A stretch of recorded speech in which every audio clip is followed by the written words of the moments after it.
یہ بخاری مسلم میں حدیث ہے۔ حضرت ابو ہریرہ رضی اللہ تعالیٰ عنہ کہتے ہیں حضور کی بارگاہ میں حاضر تھے تو کچھ غریب لوگ حاضر ہوئے، غربا۔ انہوں نے عرض کی یا رسول اللہ صلی اللہ علیہ وسلم ایک گزارش کرنے آئے۔ حضور نے فرمایا کہو۔ یا رسول اللہ امیر تو ہم سے آگے نکل گئے۔ حضور نے فرمایا کس بات میں؟ عرض کی حضور نمازوں میں نہیں ہم گزرنے دیتے، اتنے نفل وہ پڑھتے ہیں اتنے ہم بھی پڑھ لیں گے۔ صحیح بتانا صحیح، آج کل یہ نمازوں کا مقابلہ بھی ہے کہ نفل میں نے زیادہ پڑھنے ہیں۔ عبادت میں نے ہمارے صاحب رحمۃ اللہ علیہ فرمایا کرتے تھے آستانوں پہ گدی نشینوں کا تو رولا ہوتا ہے، اللہ اللہ کرنے کا رولا نہیں ہوتا۔ یہ تو شور ہوتا ہے کہ سجادہ میں ہوں سجادہ، اور سب نے کوئی نہ کوئی کہانی سنائی ہوتی، کہتے نہیں ابا جی مجھے کہہ گئے تھے کان میں، دوسرا کہتا نہیں مجھے لکھ کے دے گئے تھے، تیسرا کہتا تمہیں تو پتہ ہی نہیں، تم تھے ہی نہیں، عمرے پہ تو میرے ساتھ گئے تھے، جو میرے ساتھ ان کا معاہدہ ہوا وہ خانہ کعبہ میں ہوا ہے، لہذا میرا پہلا نمبر ہے۔ سب کے پاس کوئی نہ کوئی معاملہ ہوتا ہے، یہ سارے کام کچھ ضروری نہیں۔ ضروری کیا ہے کہ وہ جو کہتے تھے کرو، جس نے سب سے زیادہ کر کے دکھایا وہ زیادہ جانشین ہے، وہ زیادہ جانشین ہے جس نے زیادہ کر کے دکھایا۔ معاملہ تو یہ ہے کہ اس رستے پہ کس نے چلنا۔ لوگ تو سجادہ نشینی سے بھاگا کرتے تھے، بھاگتے تھے۔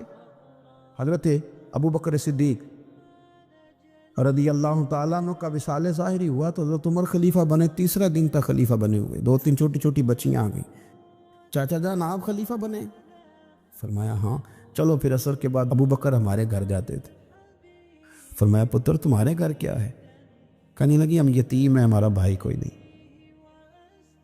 ابو بکر روز عصر کے بعد آتے تھے، ہماری بکریوں کا دودھ دھو کے ہمیں دے جاتے تھے، کچھ بیچ کے گزارا کر لیتی تھی، کچھ پی لیتی تھی۔ چچا 3 دن ہو گئے، میری اماں بھی روتی ہے، بہنیں بھی روتی، آپ چلیں گے؟ تو جناب سیدنا عمر فاروق کہتے ہیں میں نے دستار سر پہ رکھی اور پٹکا میں نے اپنے کندھے پہ رکھا، بیٹیاں آگے آگے میں پیچھے پیچھے، روتے جا رہے ہیں۔ ایک صحابی نے پوچھا عمر کیوں رو رہے ہو؟ کہنے لگے یار یہ ابو بکر کتنا مشکل رستہ دے کے گیا، کتنا مشکل رستہ ہے اس کے طریقے پہ چلنا۔ یہ لوگ تو سجادہ نشینی اتنا کٹھن کام تھا، لوگ بھاگا کرتے تھے۔ شوق آ گیا، اب رسول کریم علیہ السلام کے حضور ناز حاضر ہو کے عرض کی حضور امیر آگے گزر گئے، نمازوں میں نہیں ہم گزرنے دیتے، ہم ان سے زیادہ پڑھیں گے، نفلوں میں نہیں گزرنے دیتے، زیادہ پڑھیں گے۔ یا رسول اللہ صلی اللہ تعالی علیہ وسلم ہم انہیں نہ تلاوت قرآن پاک میں نہیں آگے گزرنے دیں گے، وہ ہم زیادہ پڑھیں گے، لیکن حضور وہ مالدار ہیں، غلام آزاد کرتے ہیں، صدقات کرتے ہیں، خیرات، اس کا ہم کیا کریں؟ حضرت سیدنا ابو ہریرہ فرماتے ہیں کہ جواب تو حضور نے بعد میں دینا تھا، اور جب ان کا سوال ختم ہوا تو میں نے حضور کا چہرہ نور دیکھا تو رسول پاک کا چہرہ خوشی سے کھلتا ہوا مجھے نظر آیا۔ گویا یہ جو رشک ہے نا کہ نیکی میں آگے گزرنا، یہ حضور کو اتنا پسند آیا تو ان کے سوال سے حضور بڑے راضی ہوئے۔ کریم فرمانے لگے، حضور فرمانے لگے میں تمہیں ایک وظیفہ بتاتا ہوں، تم وہ پڑھو، امیر جتنی بھی نیکیاں کریں گے نا اللہ تمہیں ان کے برابر ثواب دے دے گا۔ لے لو نسخہ، یہ کرو کام۔ یا رسول اللہ بتائیں؟ فرمایا رات کو نا 33 بار سبحان اللہ پڑھا کرو، 33 بار الحمدللہ پڑھا کرو، 34 بار اللہ اکبر پڑھا کرو۔ اب جتنی بھی نیکیاں امیر کریں گے نا تمہارے وظیفے کی برکت سے اللہ تمہیں ان کے برابر ثواب عطا کر دے۔ اب جناب ابو ہریرہ کہتے میں نے ان کے چہرے دیکھے تو مجھے یوں محسوس ہوا کہ جس طرح کسی بندے کی کھوئی ہوئی رقم مل جائے تو وہ راضی نہیں ہوتا، کھوئی ہوئی رقم مل جائے تو بڑا جیسے کوئی اس کے ہاتھ، چلیں اپنا ترجمہ کر لیتے ہیں، کمیٹی نکلنے پہ نہیں بندہ بڑا راضی ہوتا کہ 11 مہینے سے دے رہا تھا، 10 مہینے سے چلو نکل ہی آئی ہے، شکر ہے اللہ کا، بڑا خوش ہوتا ہے بندہ، بڑا راضی ہوتا ہے۔ اس طرح ان لوگوں کے چہرے کھل اٹھے، کیا بات ہے حضور، بس اب نہیں ہم گزرنے دیتے۔ گھر چلے گئے، وظیفے پڑھنے لگے۔ کچھ دنوں کے بعد ان میں سے کچھ لوگ واپس آئے۔ حضرت ابو ہریرہ کہتے ہیں مجھے چونکہ وہ پرانی بات یاد تھی تو میں دلچسپی سے ان کا آنا جانا دیکھنے لگا۔ ابو کریم کی بارگاہ میں آ کے بیٹھے تو ان میں سے ایک شخص بڑی پریشانی کے ساتھ کہنے لگا حضور بڑی پریشانی لگ گئی. فرمایا کیا ہوا؟ عرض کی یا رسول اللہ صلی اللہ علیہ وسلم وہ جو آپ نے وظیفہ بتایا تھا نا، میرے کچھ پڑوسی امیر ہیں وہ تو انہوں نے بھی سن لیا ہے. حضور رات میں نے سنا ہے وہ مالدار بندہ ہے، صدقے خیرات بھی بڑے کرتا ہے، غلام بھی بڑے آزاد کرتا ہے، پر وہ بھی سوتے وقت 33 بار سبحان اللہ پڑھ رہا تھا. وہ تو اس نے بھی سن لیا حضور وہ بات یہاں سے نکلی ہے، جانے کہاں کہاں پہنچ گیا، تو وہ بھی پڑھ رہا تھا حضور اب کیا بنے گا؟ تو کہتے ہیں اس کے سوال پر بھی میرے حضور بڑے ہی مسکرائے، باقاعدہ دہک ہو گیا حضور کے، دہک ہو گیا. سرکار کھول کے نہیں مسکراتے، لیکن آج حضور اتنا مسکرائے کہ میں نے حضور کے مقدس دانتوں کی زیارت کر لی. دہک ہو گیا باقاعدہ حضور کا. حضور فرمانے لگے انہوں نے بھی سن لیا حضور، اور سن کے پڑھنا بھی شروع کر. اب بات کو سمجھے کہ کسی امیر نے یہ نہیں کہا کہ یہ تو غریب کے لیے وظیفہ تھا. میں کہتا ہوں اللہ اللہ کا مزاج ہی نہیں. مزاج یہ کہ سیاست کیسے کرنی ہے، چکر کیسے چلانا ہے، کوئی کہانی کیسے سنانی ہے. ادھر ان کو ملا، حالانکہ بات تو غریبوں سے ہو رہی تھی. حضور وہ دونوں نے بھی پڑھنا شروع کر دیا. اب ہم کیا کریں؟ تو رسول کریم نے فرمایا وہ بھی پڑھ رہے ہیں، حضور پڑھ رہے ہیں، تو فرمایا ذالک فضل اللہ یؤتیہ من یشاء. بھائی پھر یہ تو اللہ کا فضل ہے نا، وہ جسے چاہے عطا کرے. اب یہ حضور نے کہہ دیا تو حضرت ابو ہریرہ کہتے ہیں میں نے پلٹ کر ان لوگوں کے چہرے دیکھے، قربان جائیں، میں نے پھر ان کے چہروں پر اطمینان دیکھا، میں نے سکون دیکھا، اس لیے کہ وہ سمجھ گئے جب رب فضل کرے تو پھر فضل کے معاملے میں اللہ کے بندے بحث نہیں کیا کرتے. وہ مطمئن ہو کے گئے، کہنے لگے حضور پھر ٹھیک ہے، اگر مالک اس طرح تقسیم کر رہے تو پھر ہم راضی ہیں اپنے رب کریم کی رضا پہ. دو دولتیں، دو قسم کا مال اگر اللہ کسی کو دے دے، دو قسم. یا رسول اللہ صلی اللہ علیہ وسلم وہ دولت کون سی ہے؟ تو حضور نے یہ نہیں فرمایا کہ اگر اللہ تبارک و تعالیٰ اسے سونا دے دے، چاندی دے دے، پیسے دے دے، جائیداد دے دے، اولاد دے دے، یہ نہیں. دیکھیے حضور نے دولت کس کو کہا. نبی پاک فرماتے ہیں دو قسم کا سرمایہ جس کو ملا اسے کائنات کی ہر نعمت مل گئی. اور حضور نے فرمایا میں اپنے غلاموں کو نصیحت کرتا ہوں یہ دو دولتیں ایسی ہیں جو اللہ سے مانگا کریں. صبح و شام رب کریم سے ان دو پیسوں کا، سرمایے کا، اس خزانے کا سوال کریں. یہ مل گئے تو تمہیں ہر شے مل گئی. یا رسول اللہ وہ کون کون سی چیزیں ہیں؟ فرمایا ایک جس شخص کو اللہ نے معاف کرنے کی دولت عطا کر دی، جو معاف کرنے لگ گیا، جس کی طبیعت میں درگزر آ گیا، جو معاف کرنے لگا، غلطیاں معاف کرنے لگا، جس کو ایک دولت یہ مل گئی. اور دوسرا میرے مصطفیٰ نے فرمایا جسے اللہ نے یقین کی دولت عطا فرما دی. جس کو یہ دو دولتیں مل جائیں، ایک درگزر کرنا، دوسرا رب رسول پہ یقین کامل رکھو، اسے کائنات کی ہر شے مل گئی. میرے نبی پاک نے فرمایا جب بھی دعا مانگو خدا سے یہ دو نعمتیں مانگا کرو، عرض کیا کرو اے اللہ درگزر کی دولت عطا فرما، اے اللہ تو ہمیں یقین کی دولت عطا فرما، ایمان کی قوت اور پختگی نصیب فرما. میرے بھائی حضور نے فرمایا مانگ کے لو. کمزور ایمان والا شخص کسی کام کا نہیں ہوتا. جس آدمی کے ذہن میں شک کا بیج ایک دفعہ جنم لیتا ہے وہ آدمی تو غلام سے بدتر ہے. بے کیف سجدہ، روٹھی روٹھی سی عبادت، اس کی زندگی کیفیات سے خالی ہے. جس شخص کو پتہ چل جائے نا لوگ میرے مخالف ہیں، اس کا تو سجل رہتا ہی کوئی نہیں. اصل بات یہ ہوتی ہے کہ یہاں سوچ بیٹھا ہے کہ دنیا میرے خلاف ہے، یہاں مخالفت یہاں بیٹھ گئی ہے، دو بندے باتیں کر رہے ہیں تو پریشان ہے، میرے خلاف ہی لگے ہوئے، میری بات ہو رہی ہے. کیونکہ اصل تکلیف کہاں ہے؟ اور اگر یہاں یقین کامل ہو گیا نا کہ سارے مجھ سے پیار ہی کرتے ہیں، تو پھر دو بندوں کو بات کرتا دیکھیں گے تو یہی سوچے گا میری تعریفیں کر رہے تھے، کہہ رہے تھے کیا ہی بات ہے اس کی.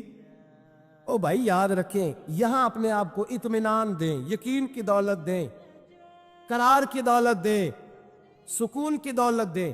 یقین، اطمینان، اگر آپ کو ایمان اور یقین حاصل ہو تو پھر دعا کریں اللہ اس پر استقامت عطا فرمائے، پھر اس پہ ڈٹ جائے۔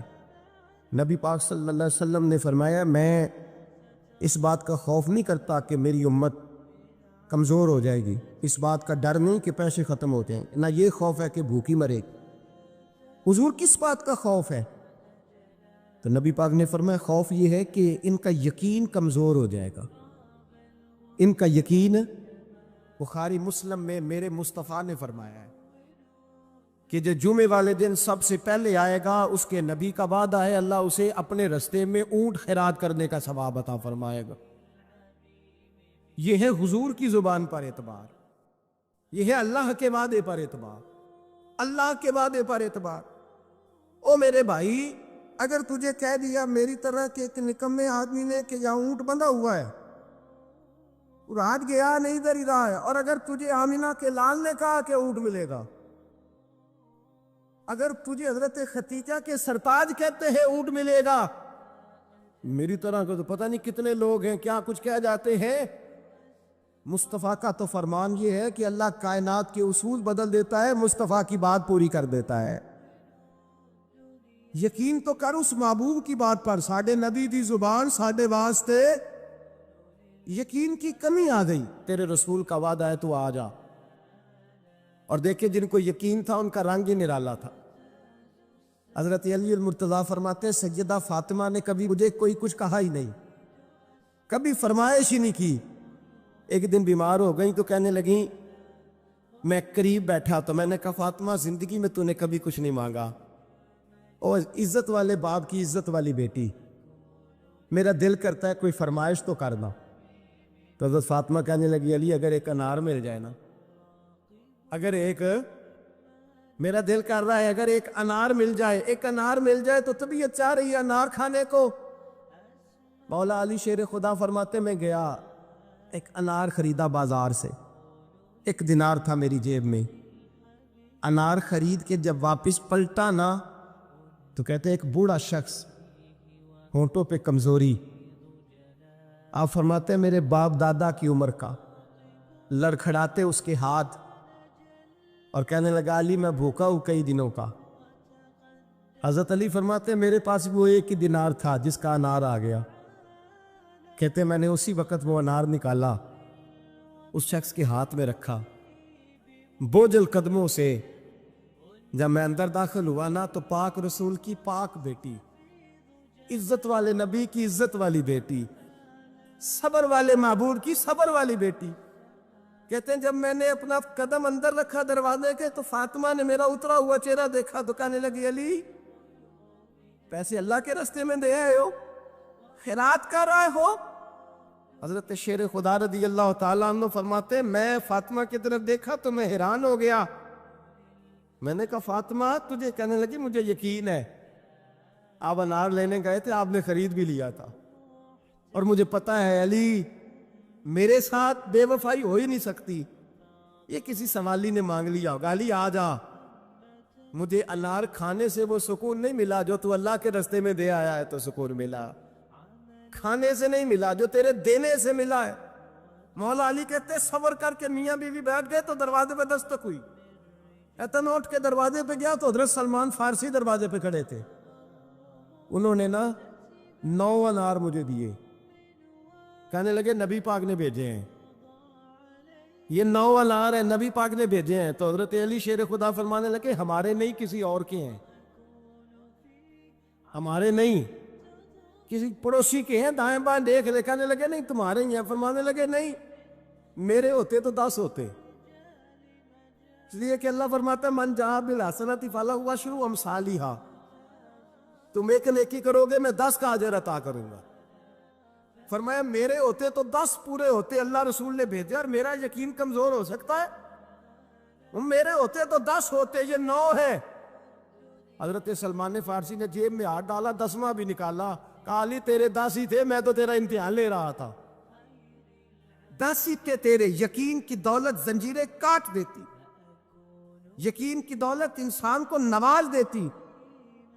جب تو لڑکھڑاتا ہوا آیا ہے، میرے نبی پاک نے فرمایا یوں نہ کہا کر کے یا اللہ چاہے تو دے چاہے تو نہ دے، جب مالک سے مانگ تو کہا کہ یا اللہ تجھی سے مانگنا ہے، میں لے کے اٹھوں گا، تو مجھے دے گا، پر میں جتنا تیرا یقین کامل ہوگا اتنا ہی اللہ تجھے جھولی بھر کے عطا فرمائے گا۔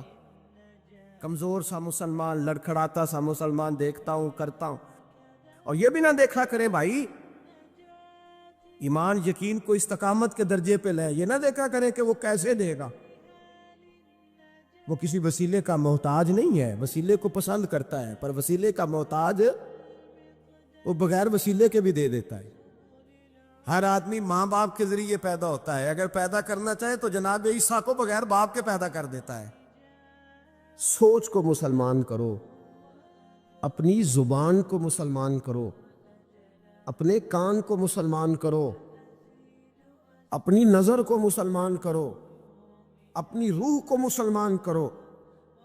24 سال کی بیٹی کا اگر 4 سال کا بیٹا انتقال کر گیا، کسی نے جا کے کہا کہ بڑا ہی افسوس ہوا ہے تیرے بچے کا، تو ایمان نے اسے کتنا مضبوط کر دیا ہے، وہ کہتی ہے نہیں، اللہ کی فصل ہے، پکی کاٹ لے تب بھی ٹھیک ہے، کچی کاٹ لے تب بھی ٹھیک ہے۔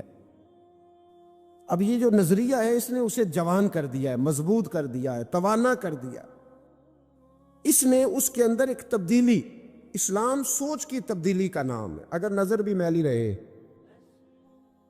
زبان بھی گالی سے غیبت سے بھرپور رہے، دلوں میں حسد رہے، کینہ رہے، عداوت رہے، تو پھر من کے میلے اگر تن اجلا کر بھی لے تو لوگوں کی نظر میں تو شاید وہ بن سمر جائیں، لیکن میرے نبی پاک نے فرمایا رب تو جب بھی دیکھتا ہے تیرا دل ہی دیکھتا ہے۔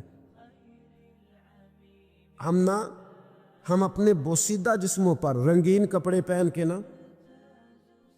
مرے ہوئے من کا تن اجلا کر کے لوگوں کے سامنے آتے، دیکھ لو میں کتنا نیک پرہیزگار ہوں۔ او بھائی، نیکی اور پرہیزگاری کا تعلق دنیا داروں کے ساتھ نہیں ہے، نیکی اور پرہیزگاری کا تعلق اللہ رسول کے ساتھ۔ تو بتا تیرا رب رسول کے ساتھ وہ رشتہ کتنا مضبوط ہے۔ حضرت بایزید بستانی رحمۃ اللہ علیہ کا زمانہ مبارکہ تھا، تو ایک یہودی اور مسلمان کا دوستانہ تھا، تو وہ یہودی سے وہ مسلمان دوست روز کہتا تو مسلمان ہو جا، وہ ٹال دیتا، کہتا چل یار ٹھیک ہے انشاءاللہ خیر ہو جائے گی، جس طرح انسان ٹال مٹول کرتا ہے نا اپنے جملوں میں، وہ ٹالتا، وہ کہتا نہیں یار تو مسلمان ہو جا، تو میرے دین میں آ جا، میرا دوستانہ بھی ہے، پیار بھی ہے، تعلق بھی ہے، میں چاہتا ہوں مذہب بھی ایک ہو جائے، عقیدہ اور نظریہ بھی، تو مسلمان ہو جا۔ جب اس نے کئی دنوں اصرار کیا اور بات کو نہ چھوڑا تو یہودی بول پڑا، کہنے لگا یار میں نے 2 اسلام دیکھے ہیں، بتا کون سا اختیار کروں۔ 2 اسلام دیکھے، کہا 2 اسلام کون سے؟ کہنے لگا ایک اسلام وہ ہے جس پہ تو عمل کرتا ہے، اور ایک اسلام وہ ہے جس پہ حضرت بایزید بستامی عمل کرتے ہیں۔ میں نے 2 اسلام دیکھے، ایک میں نے تجھے دیکھا ہے کہ میں شراب پیتا ہوں تو معاذ اللہ تو بھی میرے ساتھ پیتا ہے، حالانکہ تو مسلمان ہے۔ اگر میں جوا کھانے جاتا ہوں تو بھی میرے ساتھ جاتا ہے، حالانکہ تو مسلمان ہے۔ اگر میں جھوٹ بول رہا ہوتا ہوں تو 10 مجھ سے بڑھ کے بولتا ہے، حالانکہ تو مسلمان ہے۔ اگر میں چوک میں کھڑے ہو کر معاذ اللہ بہن بیٹی بہو پہ گندی نظر ڈال رہا ہوتا ہوں تو بھی ڈال رہا ہوتا ہے، حالانکہ تیرا دعویٰ ہے کہ تو مسلمان ہے۔ ہم دونوں پارٹنر ہیں، بزنس کرتے، جہاں سے حرام کمائی میں کھاتا ہوں تو بھی وہیں سے کھاتا ہے، حالانکہ تو مسلمان ہے۔ کہنے لگا ایک اسلام تیرا ہے اور ایک اسلام حضرت بایزید بستامی کا ہے، اس کی میں نے نظر کو بھی پاک دیکھا ہے، جسم کو بھی پاک دیکھا ہے، روح کو بھی پاک دیکھا ہے۔ مسلمان جائیں تو ان کو بھی اس کے پاس سکون ملتا ہے، بے ایمان چلے جائیں تو اللہ دولت ایمان عطا فرما دیتا ہے۔ ایک اسلام تیرا ہے، ایک اسلام حضرت بایزید کا ہے، تو بتا کون سا دین قبول کروں؟ اگر تو تیرے والا اسلام ہے تو پھر تو اس میں کوئی مسئلہ نہیں، کلمہ ہی ایک پڑھنا ہے، لا الہ الا اللہ محمد رسول اللہ صلی اللہ علیہ وسلم، باقی تو سارے کام وہی ہیں جو یہودیوں والے، عیسائیوں والے، کافروں والے۔ تو ٹھیک ہے پڑھا دے، پڑھ لیتا ہوں، ایک کلمے کا فرق ہے۔ اور اگر اسلام وہ ہے جو حضرت بایزید کا ہے تو پھر تو نہ میرے ساتھ گفتگو کر، پر حضرت بایزید کو کہے مجھے آ کے کہے اس لیے کہ اگر اسلام وہ ہے جس کی حضرت بایزید جس پر عمل کرتے ہیں تو میں کل بھی کلمہ پڑھنے کو تیار ہوں، میں آج بھی کلمہ پڑھنے کو تیار۔ مسئلہ یہ بن گیا ہے کہ ہم بڑے تگڑے مسلمان ہیں، تگڑے، لیکن حال یہ ہے کہ رمضان میں جو سموسے بکتے ہیں نا، جو رمضان میں بھی سموسے بکتے ہیں، جس نے روزے رکھا ہوا ہے دکاندار نے، وہ بھی گندے تیل میں سموسے نکال رہا ہے، گندے تیل۔ رمضان المبارک میں بھی جو پکوڑے بیچ رہا ہے نا، تو اس نے وہ والا بیسن خریدا ہے جو سب سے سستا ملتا ہے۔ اے مسلمان، یہ نہیں سب اس کو کوئی بندہ کہہ دے تو مسلمان نہیں تو گریبان سے پکڑ لے گا، گرا لے گا۔ جو چوک میں کھڑا ہے نا، چوک میں بچیوں کے اسکول سے چھٹی ہوئی ہے، کالج سے چھٹی ہوئی ہے، تو جو چوک میں کھڑا ہے، اگر آپ اسے بے ایمان کہیں گے تو وہ آپ کو لٹا کے ڈنڈوں سے مارے گا، حالانکہ کھڑا چوک میں ہے، تاڑ رہا ہے مسلمانوں کی بہو بیٹی کو، پر آپ بات کریں وہ کہے گا سب سے بڑا مسلمان میں ہوں، تو کیا ہوتا ہے؟ ہمارے حکمران کہتے ہیں مولانا آپ ہم پہ فتویٰ دیتے ہیں۔ ایک بولتا ہے، کہتا ہے میرے گھر میں تو خانہ کعبے کا غلاف پڑا ہوا ہے۔ ایک کہتا ہے میرے پاس مسجد نبوی شریف میں جو صفائی ہوئی تو وہاں سے انہوں نے جو ریاض الجنہ کا قلین اٹھایا وہ میرے پاس پڑا ہے۔ ایک پاکستان کا صدر ایسا بھی گزرا ہے، کہتا ہے مجھ سے زیادہ نیک کون ہوگا، میں تو 6 دفعہ کعبے کے اندر گیا ہوں۔ یہ اعلان کرتے ہیں۔ او خدا کے بندے، کعبے کا غلاف پاس ہونا اگر ایمان کی علامت ہوتی تو کعبہ تو سارے کا سارا ابو جال کے پاس تھا۔ اگر مسجد نبوی کا قلین پاس ہونا علامت ایمان ہے تو عبداللہ بن ابی سلول جو منافقوں کا سردار تھا وہ تو 5 نمازیں نبی پاک کے پیچھے پڑھتا تھا، تو رہتا ہی ریاض الجنہ میں تھا۔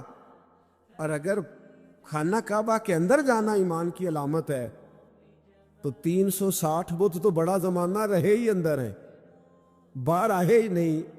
یہ کس قسم کا فلسفہ ہے ہمارا؟ ہم کس قسم کا انداز رکھتے ہیں؟ بھئی اسلام یہ ہے کہ تیرے اندر تبدیلی آئے، اسلام یہ ہے کہ تو کسی کو حقیر نہ جانے، اسلام یہ ہے کہ پھر صہیب اور بلال اور عمر ایک صف میں کھڑے نظر آئیں۔ تو حضور نے ہمیں بتلایا کہ وہ تمہاری نیکیاں جو چھپی ہوئی ہیں، وہ تمہاری نیکیاں جو تم نے خالص اللہ کی رضا کے لیے کی ہے، ان نیکیوں، ان اعمال کا وسیلہ بھی تمہارے رب کے ماننے کا ذریعہ بن جائے گا۔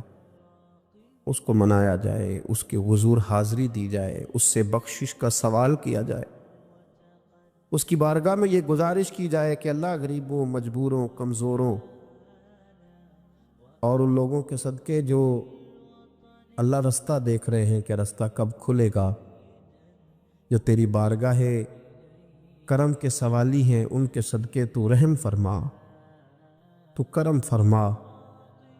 تو میرے عزیز، ایک اور بات جو اللہ کو منانے کے لیے ہمیں ہمارے پیارے رسول صلی اللہ تعالی علیہ وسلم نے بتلائی کہ جب انسان بہت زیادہ عاجزی کرتا ہے نا، بہت زیادہ عاجزی، تو پھر بھی اللہ مان جاتا ہے۔ جب وہ اس کے حضور بہت عجز کا اظہار کرتا ہے، بہت زیادہ عجز کا اظہار کرتا ہے، وہ ڈر جاتا ہے اس سے۔ وَلِمَنْ خَافَ مَقَامَ رَبِّهِ جَنَّتَانِ، اور میں جو میرے سامنے کھڑے ہونے سے ڈرے گا میں اسے 2 جنتیں عطا کروں گا۔ حضرت بابا فرید الدین مسعود گنج شکر بابا صاحب رحمۃ اللہ علیہ فرماتے ہیں کہ ایک نیک نوجوان تھا، دن کو روزہ رکھتا، رات کو نماز پڑھتا، پر اللہ سے ڈرتا پھر بھی بہت زیادہ تھا، بڑا ہی ڈرتا تھا۔ موت کا وقت آیا تو ماں ہی تھی بس اس کی، تو ماں سے کہنے لگا اماں میری ماں ہے، میرے ساتھ 3 وعدے تو کر۔ اس نے کہا پتر تو بتا، آخری ہجکی لے رہا ہے اور اس غریبنی ماں سے تو وعدہ لے رہا ہے، بتا کیا وعدہ ہے؟ عرض کرنے لگا اماں جب میں مر جاؤں نا تو میرے گلے میں رسی ڈال کے تو مجھے گھمانا گھر کے صحن میں، اور لوگوں کو کہنا جو رب کی نافرمانی کرے اس کا یہی حال ہوتا ہے۔ یہ اعلان کرنا جو اللہ کے نافرمان ہوں ان کا یہی اشر کیا جانا چاہیے۔ اور اماں پھر دوسرا وعدہ کر، میرا رات کو جنازہ اٹھایا جائے میں نہیں چاہتا کہ کسی کے منہ سے یہ لفظ نکل جائیں کہ وہ دیکھو اللہ کا نافرمان جا رہا، رات کو میرا جنازہ اٹھانا۔ اور اماں تیسرا میرے ساتھ وعدہ کر کہ لوگ مجھے دفن کر کے آ جائیں گے تو میری قبر پہ چلی جائے گی۔ عمل میرے پاس کوئی نہیں، پر مجھے لگتا ہے ماں کے قدموں کی برکت سے عرش کا مالک بھی رحم فرمائے گا۔ اماں تو وعدہ کر کہ میرے ساتھ وعدہ کر۔ بابا صاحب رحمۃ اللہ علیہ فرمانے لگے کہ ماں، بوڑھی ماں نے وعدہ کر لیا۔ کہا بیٹے ٹھیک ہے، اگر تیری یہی ضد ہے تو میں تیار ہوں۔ پھر اس نے کلمہ شہادت پڑھا، اس نوجوان کی روح پرواز کر گئی۔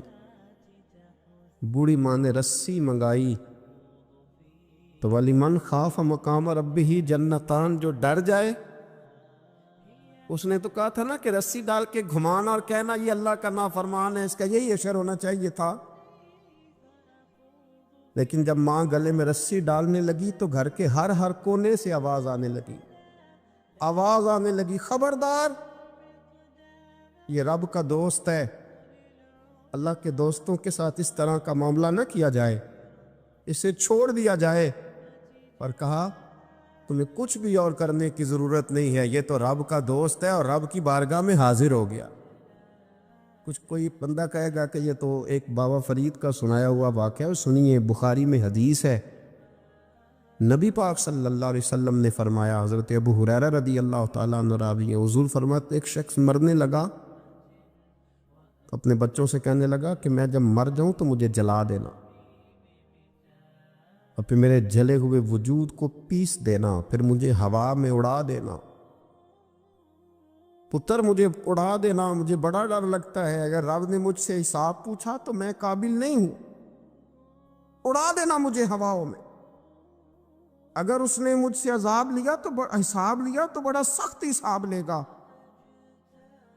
حضور فرماتے ہیں، بخاری میں موجود ہے، اس کے بچوں نے اسی طرح کیا، اس کے مرنے کے بعد اسے جلایا، ہوا میں اڑا دیا۔ اللہ کے محبوب فرماتے ہیں رب کریم نے حکم دیا زمین کو کہ اس کے ذرات کو جمع کرو، زمین نے ذرے جمع کیے، خدا نے حکم دیا تو اس کا وجود پھر سے اسی شکل میں آیا، تو رب کریم نے فرمایا یہ جو تو نے وصیت کی تو کیوں کی؟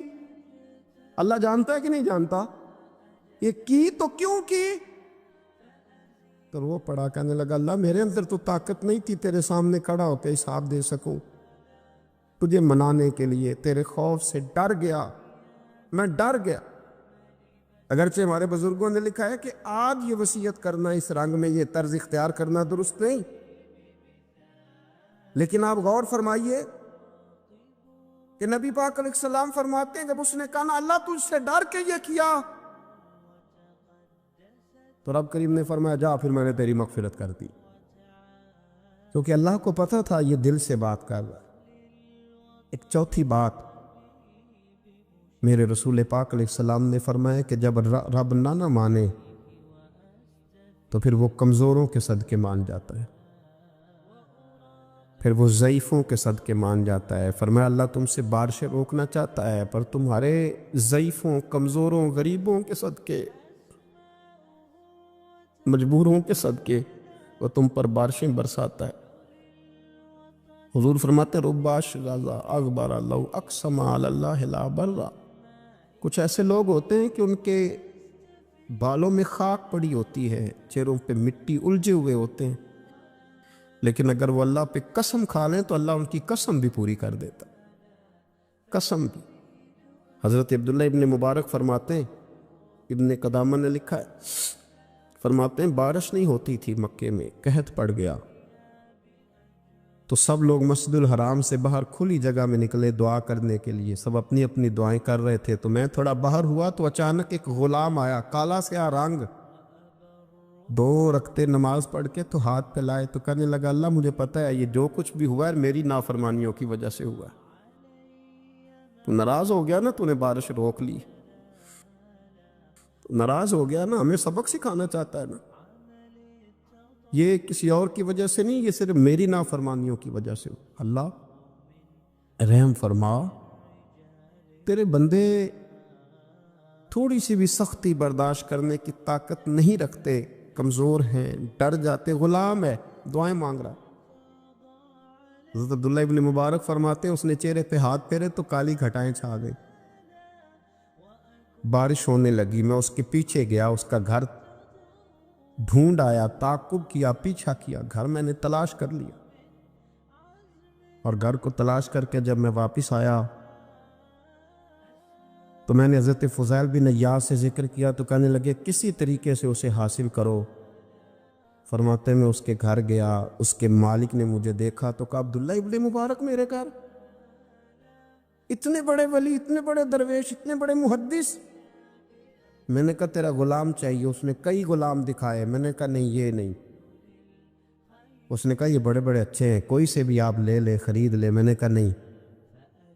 پھر وہ لاغر صاحب، وہ کمزور صاحب، وہ ضعیف سا نکل کر کے آیا۔ میں نے کہا یہ مجھے دے دو، تو کہنے لگا یہ تو بیچارہ بے ضرر سا آدمی ہے، کیا لے کے کریں گے؟ میں نے کہا نہیں مجھے یہی چاہیے۔ میں اس کو ساتھ لے کے چلا تو راستے میں پوچھنے لگا کہ میرے اندر تو کوئی ایسی بات نہیں تھی، مجھے کیوں خریدا؟ آپ مجھ سے کیا خدمت لیں گے؟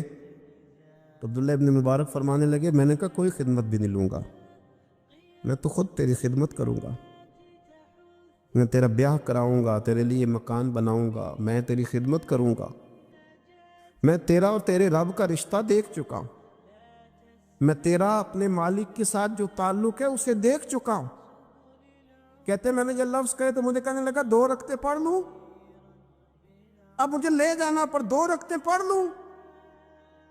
کہتے میں نے کہا پڑھ لو۔ تو 2 رکعتیں پڑھنے کے بعد میری طرف دیکھ کے کہنے لگا آقا مجھے اپنا حق معاف کر دینا، میں خدمت نہیں کر سکا۔ پھر کہنے لگا اللہ راز تو کھل گیا، اے اللہ راز تو کھل گیا، اللہ تیرا میرا معاملہ تھا، راز تو کھل گیا، راز تو کھل گیا، اللہ راز تو کھل گیا۔ میں سراپا مخزن راز تھا، میں رہا تھا مدت و راز میں، یہ تو تیرا شوق کے دید کشاں کشاں مجھے کھینچ لایا مجاز میں، اللہ راز کھل گیا۔